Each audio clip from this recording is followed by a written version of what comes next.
Hello மக்களே, welcome to Vijay tax 2.0. நேற்று என்னோட வீடியோவில் ட்ரம்ப் வந்து ஈரானுக்கு ஒரு 48 மணி நேரம் கெடு விடிச்சிருக்காரு அப்படின்னு சொல்லி நான் சொன்னேன். அதுக்கு பதிலுக்கு ஈரான் வந்து நீ என்னை தொட்டேன்னா நான் திருப்பி ஒன்று அடிப்பேன் அப்படின்ற மாதிரி பேசியிருக்க அவங்களும் அனௌன்ஸ் பண்ணியிருக்காங்க அப்படின்னு அவங்கக்கிட்ட நேற்று கிளியராக சொன்னேன். ஸோ அப்படி இருக்கும்போது நான்லாம் நினச்சிட்டு இருந்தேன் இன்றைக்கெலாம் என்ன ஆக போதோ, இந்த ஆள் வேறு சும்மா இருக்க மாட்டாமல் 48 மணி நேரம் கெடு கொடுத்துருக்கேன், எதுவும் இறங்கி இறங்கி அடிக்க போகிறானா, திருப்பி அவங்க அதுக்கு பதிலுக்கு ரியாக்ட் பண்ணுறேன்ற பேரில் இந்த ஊரெல்லாம் அரபு நாடெல்லாம் அடித்து தும்சம் பண்ண போகிறாங்களோ அப்படின்னு நினச்சிக்கிட்டு இருக்கும்போது டக்குன்னு பார்த்தீங்கன்னா நாங்கள் வந்து ஈரான்கிட்ட பேசிட்டோம். ஈரான் வந்து எங்களோட பேச்சுக்கு வந்து கட்டுப்படுறாங்க, அதனால் நாங்கள் ஒரு 5 நாளைக்கு வந்து இந்த போரை நிறுத்துகிறோம் அப்படின்ற ஒரு அனௌன்ஸ்மெண்ட்டை கொடுக்குறாப்புல ட்ரம்ப். என்னடா இது, அப்போ போர் நின்றுச்சா, நம்மளாம் நிம்மதியாக இருக்கலாம், சந்தோஷமாக இருக்கலாம் அப்படின்னு நினச்சோம்னா, இல்லை ஒரு 5 நாளைக்கு தான். ஆனால் அதுக்காக நாங்கள் வந்து நிரந்தரமாலாம் நிறுத்த மாட்டோம், அப்பப்போ நாங்கள் வந்து குண்டை போட்டுட்டு தான் இருப்போம் ஈரான் மேலே அப்படின்னு ஒரு குண்டை தூக்கி போடுறான் இந்த ஆள். யோ, போகிற ஒன்று நிறுத்துறாருந்தா முழுசாக நிறுத்து, அது என்ன 5 நாள் நிறுத்துறது, மீதி திருப்பி 5 நாள் கழிச்சு என்ன ஒன்று திருப்பி ஆரம்பிப்பியா, எதுக்கு இந்த 5 நாள் கேப்பு அப்படின்ற கேள்வி எல்லாருக்குமே வரும். இந்த கேள்விக்கு பதில் தான் நான் அந்த தமிழில் போட்டிருந்தேன். அந்த ஆள் ஒரு ஆயுள் திருடன் அப்படின்னு. எஸ், அந்த ஆள் ஆயுள் திருடன் எப்படி நான் ப்ரூவ் பண்ண பாருங்க. இந்த ஈரான் போருக்கு முன்னாடி அமெரிக்கா எந்த நாடை போய் பிடிச்சிச்சின்னு பார்த்தீங்கன்னா வெனிசுலா அப்படின்ற ஒரு நாடை போய் பிடிச்சி. ஏன் அந்த நாடை பிடிச்சின்னு கேட்டிங்கன்னா, அந்த நாட்டுடைய ஆயுள் வளத்தை அந்த அதிபர் என்ன பண்ணுறாருன்னா, நான் டாலரில் சேல் பண்ண மாட்டேன் அப்படின்னு சொல்லவும் அந்த நாட்டை இதே காரணத்துக்காக பிடிக்கிறாப்புல. மாதுரோஸ் அப்படின்றவர் வந்து அரெஸ்ட் பண்ணுறாங்க. அது எப்படி அரெஸ்ட் பண்ணாங்க அப்படின்னு பார்த்தீங்கன்னா, டைரெக்டாக போய் ஃபைட் பண்ணி அப்படியெல்லாம் அட்டாக் பண்ணல. கொஞ்சம் போர் நடக்குது, அதுக்கப்புறமா அவங்க சைலண்ட் ஆகிறாங்க. திருப்பி என்ன பண்ணுறாங்கன்னா, அந்த நாட்டை சுற்றி அமெரிக்க கப்பல்களை வந்து சார் நிறுத்துறாரு பூரா. நிறுத்தினதுக்கப்புறம் அந்த நாட்டு அதிபர் கேட்குறாரு, ஏன்பா நிறுத்துற, கப்பலை எதுக்கு என்ன சுற்றி நிறுத்துற அப்படின்னு கேட்டால், அவர் என்ன சொன்னார், இல்லைப்பா உங்கள் ஏரியாவில் பயங்கரமாக போதை கலாச்சாரம் இருக்குது, அதெல்லாம் வந்து இந்த வழியாக டிராஃபிக்கிங் ஆகி அமெரிக்காக்குள்ளெல்லாம் வருது, அதை தடுத்து நிறுத்துறதுக்கு நாங்கள் எங்கள் படைகளை நிறுத்தியிருக்கோம் அப்படின்னு சொல்லி ஒரு புர்டா ஒன்று விட்டாப்புல.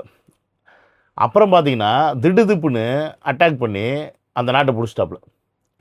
பிடிச்சிட்டு இப்போ உன் நாட்டோட ஆயிலெலாம் எனக்கு தான், இனி நீ வந்து எதுவுமே இதில் வந்து உனக்கு எந்த உரிமையும் கிடையாது.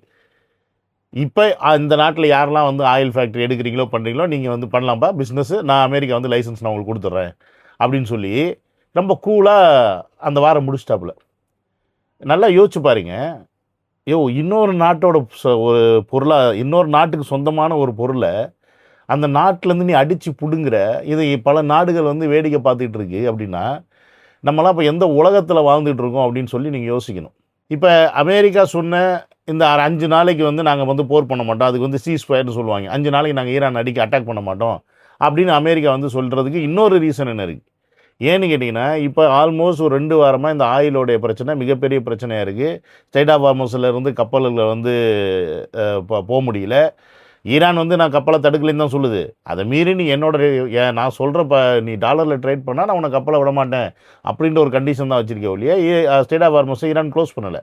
அப்போ மற்ற நாடுகள் அவங்களுக்கு உண்மையாலுமே பொருள் வேணும் அப்படின்னா ஒன்று அவங்க சைனாவோட கரன்சியில் ட்ரேட் பண்ணிட்டு போகலாம். மேக்ஸிமம் அவர் சைனா கரன்சியில் ட்ரேட் பண்ண சொல்கிறாங்க, அந்த கரன்சியில் ட்ரேட் பண்ணிவிட்டு அவங்க பொருளை எடுத்துகிட்டு போகலாம். பட் அந்த மற்ற நாடுகள் எல்லாம் அமெரிக்காவுடைய கட்டுப்பாட்டில் இருக்குது. இந்த நேட்டோ நாடுகள் எல்லாமே அமெரிக்காவோட கட்டுப்பாட்டில் இருக்கிறனால அமெரிக்காவுடைய பேச்சை கேட்டுக்கிட்டு அவங்க வேறு வழி இல்லாமல் கட்டுப்பட்டு இருக்கிறாங்க. இப்போ இந்த ஒரு பிரச்சனையை எப்படி சால்வ் பண்ணுறது? அப்போ என்ன பண்ணுறாரு இவர் ட்ரம்ப்பு, டக்குன்னு ஒரு அனௌன்ஸ்மெண்ட்டை போடுறாரு, 5 நாளைக்கு சீஸ் ஃபயர்ப்பா, யாரெல்லாம் எங்கெல்லாம் ஆயிலெலாம் சப்ளை பண்ணுவோம் பண்ணிக்கிங்க அப்படின்னு சொல்லி ஒரு குண்டை தூக்கி போடுறாப்புல. இதில் வந்து என்ன ஒரு சூட்சம் இருக்குன்னு பார்த்தீங்கன்னு வச்சிங்கன்னா, சாதாரண பாமர மக்களுக்கு எனக்கு தெரிஞ்சு இதோட சூட்சமாக யாருக்கும் தெரியாது. நீங்கள் இப்போ பார்த்தீங்கன்னா ஒரு 2 நாளில் திடீர்னு பார்த்தீங்கன்னா, நேற்றுலாம் பார்த்தீங்கன்னா தங்க விலை அப்படியே பயங்கர ட்ராப் ஆகிருக்கும், பார்த்துருப்பீங்க. எனக்கு தெரிஞ்சு 5000 ரூபாய்க்கு மேலே ஏதோ ட்ராப் ஆயிடுச்சு. ஏன் ட்ராப் ஆச்சு? இப்போ ட்ராப் ஆகிற தங்க விலை திருப்பி பார்த்தீங்கன்னா டக்குன்னு ஏறும். ஏன்னா இந்த பக்கம் ஆயில் ஏறும்போது இந்த பக்கம் தங்க விலை ட்ராப் ஆகுது. இப்போ இந்த அனௌன்ஸ்மெண்ட் ட்ரம்ப் ஒரு அனௌன்ஸ்மெண்ட் கொடுத்தோடனே, நீங்கள் நான் 5 நாளைக்கு சீஸ் ஃபயர் பண்ணுறேன், நான் போர் பண்ணலைன்னொன்னே என்ன ஆகுது, டக்குன்னு பார்த்தீங்கன்னா ஷேர் மார்க்கெட் அப்படியே டவுனில் விழுது.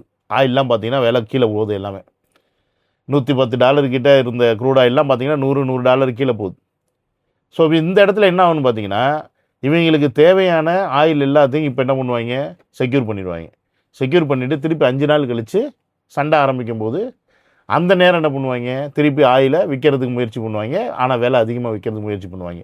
இப்போ இதில் வந்து ஃபிசிக்கலாக இருக்கிற இந்த ஆயில்ஸை வந்து இவங்களால இப்போ விற்க முடியாது, ட்ரேடு வந்து நடக்காது. ஏன்னா அந்த ட்ரேட் ஆஃப் ஹார்மோஸ் மூலிமா போகலை, வரல, ஒரு நாட்டுக்கு இன்னொரு நாட்டுக்கு ட்ரேடு நடக்கலை. ஆனால் இதே இந்த டேரு ஷேர் மார்க்கெட்டில் பார்த்தீங்கன்னா இந்த ஆயில் வேலை பார்த்தீங்கன்னா இறங்கும், அதுக்கப்புறம் 5 நாள் கழிச்சு திருப்பி ஏறும். அந்த மாதிரி இன்வெஸ்ட் பண்ணுறவங்களுக்கு அதில் வந்து லாபம் பயங்கரமாக கிடைக்கும். அப்போ இங்கே இந்த ஒட்டுமொத்த வாரே பார்த்தீங்கன்னா இவங்களுடைய பொருளாதாரத்தை உயர்த்திக்கிறதுக்கு என்னமோ வேலை பண்ணிக்கிட்டு இருக்காப்புல. அந்த ஆள் அங்கே வாயை திறந்து ஏதாவது சொன்னால் இங்கே வந்து ஷேர் மார்க்கெட்டே மாறிப்போம். அதுதான் உண்மை. உலகம் ஃபுல்லாக ஷேர் மார்க்கெட்டு அமெரிக்காவை பேஸ் பண்ணி தான் நடக்குது. அமெரிக்காவில் என்ன சிச்சுவேஷனோ, அமெரிக்காவில் வந்து கரன்சி வீக் ஆச்சுன்னா இந்த பக்கம் தங்கம் ஏறும், அமெரிக்காவில் கரன்சி ஸ்ட்ராங் ஆச்சுன்னா தங்கம் இறங்கும். ஸோ இந்த மாதிரி தான் அமெரிக்காவோட டாலரை பேஸ் பண்ணி தான் ஒட்டுமொத்த உலக வர்த்தகமே இங்கே வந்து இயங்கிட்டு இருக்கு.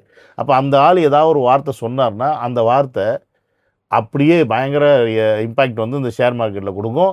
இதில் வந்து நிறைய பேர் என்ன பண்ணுவாங்க, கொஞ்சம் காசை போட்டவங்கலாம் லாஸ் ஆயிடுவாங்க, நிறைய இன்வெஸ்ட் பண்ணவங்க நல்லா சம்பாதிப்பாங்க. ஸோ இது யாருக்கான சண்டை? ஒரு சைடு நீ ஆயில் திருடுற, ஒரு சைடு ஷேர் மார்க்கெட்டில் இருக்க காசை திருடுற, இப்படி எல்லாத்தையும் பண்ணிவிட்டு இங்கே உலகத்தில் இருக்க ஒட்டுமொத்த பொதுமக்களையும் போட்டு சாவடிக்கிற. ஆனால் ஈரான் என்ன சொல்லுதுன்னு பார்த்தீங்கன்னா, எங்ககிட்ட அப்படி ஒரு பேச்சுவார்த்தையே நடக்கலை, நாங்கள் பேசவே இல்லை, சீஸ்ஃபயருக்கு நாங்கள் ஒத்துக்கவே இல்லை. நாங்கள் எப்போ ஒத்துக்கிட்டோம் சீஸ்ஃபயருக்கு? நாங்கள் வந்து அவர்கிட்ட சொன்னோமா? நீங்கள் நாங்கள் கேட்குறது எங்களுக்கு பர்மனெண்ட் சொல்யூஷன், இந்த டெம்பரரி சொல்யூஷன்லாம் எங்களுக்கு வேண்டாம். நீங்கள் டெம்பரரி சொல்யூஷன் இப்போ 5 நாளைக்கு சும்மா இருப்பீங்க, திருப்பி நீங்கள் வந்து அடிப்பீங்க, அதெல்லாம் எனக்கு தேவையில்லை. எங்கள் கண்டிஷன்ஸ் 3 கண்டிஷன்ஸ் நாங்கள் சொல்லிட்டோம், அதை நீ எனக்கு கொடுத்தேன்னா எனக்கு பிரச்சனை கிடையாது, நானும் போகிற நிறுத்திடுறேன். இல்லைன்னா நான் என்ன பண்ணுவேன் அப்படின்னு சொல்லிவிட்டு அவங்களுடைய ஆயுதத்துடைய இமேஜ் எல்லாம் போட்டு ஒரு த்ரெட்னிங் மெசேஜை ஈரான் வந்து அமெரிக்காவுக்கு கொடுத்துருக்கு. அப்போ ஈரான் வந்து எல்லாத்துக்குமே ரெடியாக தான் இருக்குது. ஏன்னா ட்ரம்ப் என்ன நினச்சாப்புலன்னா, ஒரு 48 மணி நேரம் நம்ம கெடு கொடுத்து உன்னோட ஒட்டுமொத்த எலக்ட்ரிசிட்டியை நான் தூக்கிடுவேன் அப்படின்னு சொல்லி மிரட்டினோம்னா ஈரான் வந்து கொஞ்சம் அடி பணிஞ்சிரும் அப்படின்னு சொல்லி நினச்சாப்புல. பட் ஈரான் என்ன சொல்லிடுச்சுன்னா, நீ என்னோடய எலக்ட்ரிசிட்டியில் மட்டும் கை வச்சுப்பார், நீ என்னுடைய பில்டிங்ஸை உடைச்ச, குண்டு போட்டு அழிச்ச, நான் இப்போ கண்டுக்கலை, ஹாஸ்பிட்டல்ஸ் அடித்தா கண்டுக்கலை, ஸ்கூல்ஸ் அடித்தா கண்டுக்கலை, எவ்வளோ பேர் இறந்து போனாங்க, நான் அதுக்கெல்லாம் பெருசாக ரியாக்ட் பண்ணல. ஆனால் நீ என்னுடைய வெல்த்தான எலக்ட்ரிசிட்டியில் நீ கை வச்ச அப்படின்னா ஒட்டுமொத்த அரபு நாடுகளும் சரி, உன்னுடைய எல்லாத்தையும் சேர்த்து நான் மொத்தமாக இருட்டாக்கிடுவேன் அப்படின்னு சொல்லி மிகப்பெரிய ஒரு மிரட்டலை ஈரானும் கொடுத்துருக்கு. ஆனால் ஒரு அமெரிக்க பிரசிடெண்ட்டாக இருக்கக்கூடிய ஒரு ஆள் கொஞ்சம் கூட பொறுப்பே இல்லாமல் எனக்கு என்னென்ன ஒரு இஷ்டத்துக்கு ஒரு டைலாக் அடிக்கிறது, நான் பேசிட்டேன்றது, நான் சண்டை போடலேன்றது, நான் வந்து வார்னிங் கொடுத்துட்டேன்றது, அப்புறம் இல்லைன்றது, இல்லை நான் 5 நாளுக்கு அப்புறம் திருப்பி அட்டாக் பண்ணுவேன்றது, இப்படி மாற்றி மாற்றி மாற்றி மாற்றி பேசிகிட்டு இருக்க இந்த ஆள் உலகத்துடைய உலகத்துடைய முதன்மை கண்ட்ரியோட அதிபர். இப்போ இந்த ஆளோட பேச்சை கேட்டுக்கிட்டு இந்த உலக நாட்டில் இருக்கிறவங்களாம் மற்றவங்களாம் இருக்காங்க அப்படின்னும் போது எதுக்கு அப்புறம் இந்த உலக நாட்டில் வந்து அது WHO, யுனெஸ்கோ, மயிறு எல்லாத்தையும் வச்சுருக்காங்கன்னே தெரியல. ஸோ இப்போ எனக்கு தெரிஞ்சு ஒரு 2 நாளாக இந்த பக்கம் பெருசாக ஒன்றுலாம் இங்கெல்லாம் எதுவும் கொண்டேண்டெல்லாம் அவங்க போடலை. இல்லைனா நமக்கு அலர்ட் மெசேஜ் வரும், டப்புன்னு அலர்ட் மெசேஜ் வந்துகிட்டே இருக்கும். 2-3 நாளாக அலர்ட் மெசேஜ் வரல, விச் மீன்ஸ் அவங்க அட்டாக் பண்ணலை. யார் ஈரான்லேருந்து எங்கேயுமே அட்டாக் பண்ணல. ஏன்னா மற்ற அரபு நாடுகள்லாம் வந்து கேட்டுக்கிட்டாங்க எங்களை அட்டாக் பண்ணாதீங்கன்னு கேட்டுக்கிட்டாங்க. அதுக்கப்புறமா கோவத்துலேயும் சொல்லியிருக்காங்க. எல்லாத்தையும் பார்த்துட்டு சரி ஓகே நம்ம அட்டாக் பண்ண வேண்டாம்னு சொல்லிட்டு ஈரான் சும்மா தான் இருக்கிறான். அவன் முடிஞ்ச அளவுக்கு இந்த வாரை எப்படியாவது நிறுத்தணும்னு அவன் பார்க்குறான். ஆனால் இந்த சண்டையை எப்படியாவது பெருசாக்கிட்டே போகணும், பெருசாக்கி போய் இந்த ஈரானை மொத்தமாக முடித்து அந்த நாட்டில் நான் சொல்கிற ஆளை வைக்கணும். நான் சொல்கிற ஆளுக்கு நான் என்ன சொல்கிறேனோ அது கேட்கக்கூடிய ஒரு அதிபர் ஈரானில் வேணும். ஒன்று அப்படி வேணும். அப்படி இல்லைன்னா என் கூட நீ ஒரு டீலை போடு, அந்த டீலும் நான் என்ன சொல்கிறேனோ அந்த மாதிரி தான் இருக்கணும், அந்த டேர்ம்ஸ் அண்ட் கண்டிஷனில் அந்த டீல் இருக்கணும், அதுக்கு நீ ஒத்துக்க. இப்படி 2 விஷயத்தை பேஸ் பண்ணி தான் இந்த அமெரிக்காவும் சரி, இஸ்ரேலும் சரி, ஈரானை இங்கே அட்டாக் பண்ணிகிட்ருக்கு. அது மட்டும் இல்லாமல் அமெரிக்கா, அதாவது ட்ரம்ப் ஓரளவுக்கு பேச்சுவார்த்தை பண்ணி இதை நிறுத்தலாம்னு நினச்சா கூட இஸ்ரேலில் இருக்க அதிபருக்கு அதுக்கு சுத்தமாக உடன்பாடு இருக்காது. அந்த ஆளை பொறுத்த வரைக்கும் ஈரானை அழிச்சாகணும், அவள் தான் அந்த ஆளுடைய ஒரு எண்ணம். இப்போது இவங்களுடைய ஒரு பர்சனல் வெஞ்சன்ஸுக்கு இன்றைக்கி ஒட்டுமொத்த உலகத்தில் இருக்க மக்களும் பாதிக்கப்படுறோம் அப்படின்றது தான் இங்கே நிதர்சனமான உண்மை. அப்போ இதை பல நாடுகள் பார்த்துட்டு சும்மா இருக்குது அப்படின்றது இன்னொரு ஒரு கவலையான விஷயந்தான். இதை யார் கேட்க போகிறா, யார் கண்டிக்க போகிறா, இதை யார் தடுக்க போகிறா தெரியல. ஆனால் தடுக்கணும். தடுக்கலை அப்படின்னா இது மிகப்பெரிய பிரச்சனையை கொண்டு போய் நம்ம எல்லாருக்குமே கொடுக்கும். உலகத்தில் அனைத்து மக்களுக்கு இது பிரச்சனை அப்படின்றது இந்த உலக நாட்டு தலைவர்கள் சீக்கிரம் புரிஞ்சுட்டு அதுக்கு ஒரு வழி செய்யணும் அப்படின்றத இந்த வீடியோ மூலிமா நான் சொல்லிக்கிறேன். வேறு என்ன பண்ண முடியும்? ஓகே கைஸ், அடுத்த வீடியோவில் வந்து உங்களை மீட் பண்ணுறேன். Bye bye, take care.